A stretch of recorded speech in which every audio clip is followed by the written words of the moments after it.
Stajao si s osmijehom, gledao me kopljem. Svaka tvoja riječ bila je kao otrovni lijek.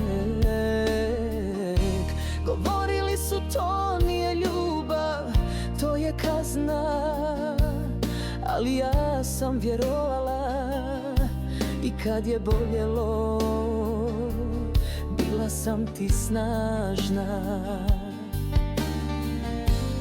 Gasio si moje svjetlo, da tvoje sja jače. Tiho si me lomio, da niko ne plače. Nisam znala gdje sam, jer tvoja istina je laž, a svaka moja suza tebi bila samo draž.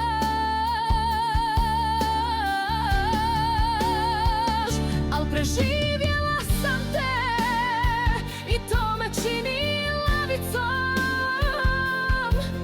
Sada tvoje ime više nije moj ponosni dom. Manipulisao si mržnjom hladno, bez milosti. Al srce mi je živo i sada kuca bez tvoje tamnice i zlosti.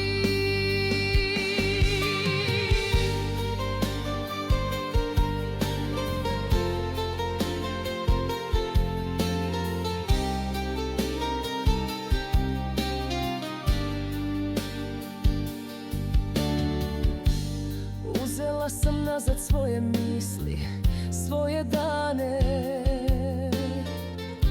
U ogledalu više ne gledam tvoje rane. Sad kad me vidiš znaš da si izgubio sve, jer žena koju si gazio sad gleda kroz tebe.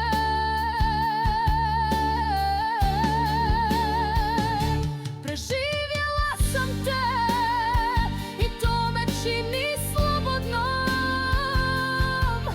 Nisam više tvoja žrtva, ni tuđa priča o bolnom snu.